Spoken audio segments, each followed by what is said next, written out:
नमस्कार। आज मैं आप लोगों को शिव भक्त दासी मैया की कथा सुनाऊंगी, जिनका जन्म कर्नाटक में हुआ था और वो एक परम संत कवि भी थे। उन्होंने शिव की कई गीतों की रचनाएं की, उन पर कई कविताएं लिखी। अगर अभी तक आप लोगों ने हमारे इस चैनल को सब्सक्राइब नहीं किया है तो सब्सक्राइब करें। कथा अच्छी लगती है तो हमारी इस वीडियो को लाइक करें, शेयर करें और कमेंट्स करना ना भूलें। तो कथा इस प्रकार से है। दासी मैया एक बहुत ही अच्छे बुनकर भी थे, क्योंकि उनकी रोजी रोटी भी बुनाई से ही होती थी। इसीलिए उन्होंने एक बार एक बहुत ही सुंदर से कपड़े को बुनना शुरू किया। वो कपड़ा पगड़ी का था और पगड़ी का वो कपड़ा उन्होंने इतना सुंदर बुनना शुरू किया कि उसे पूरा करने में उन्हें कई महीने लग गए। मगर जब एक दिन उन्होंने उसको पूरा ही कर लिया, वो कपड़ा इतना सुंदर बुना हुआ था कि वो खुद भी देखकर हैरान हो गए कि इसको मैंने बुना है, और बहुत खुश हुए। मगर कपड़ा बेचने से ही उनकी कमाई होती थी, इसलिए उस कपड़े को बेचने के लिए वो बाज़ार गए।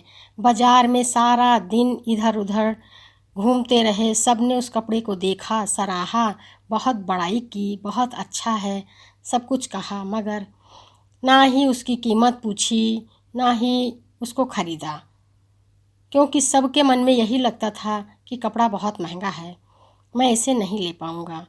दासी मैया उस दिन उस कपड़े को नहीं बेच पाए। अपने उस सुंदर से कपड़े को लेकर अपने घर आ रहे थे कि रास्ते में उन्हें एक बूढ़े बाबा बैठे हुए मिले।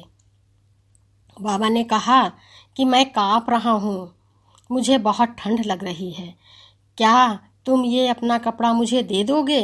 तो दासी मैया ने कहा, हाँ मैं दे दूँगा। और दासी मैया ने वो कपड़ा उन्हें दे दिया। दासी मैया के सामने ही उन बूढ़े बाबा ने उस कपड़े के कई छोटे बड़े टुकड़े कर डाले। एक टुकड़ा उन्होंने अपने सिर पे बांध लिया, 2 टुकड़े अपने हाथों पे बांध लिए और 2 टुकड़े अपने दोनों पैरों पे बांध लिए, और जो सबसे बड़ा टुकड़ा था उसको अपनी छाती पे बांध लिया और बैठ गए।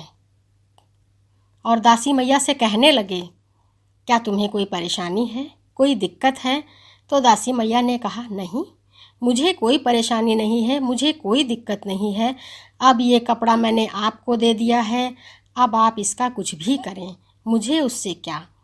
तो बाबा ने कहा कि मैं बड़ा भूखा भी हूँ, क्या तुम मुझे भोजन कराओगे?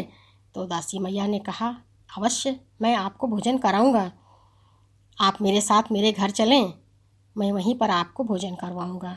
बाबा उनके साथ चल दिए और घर आ गए दोनों लोग।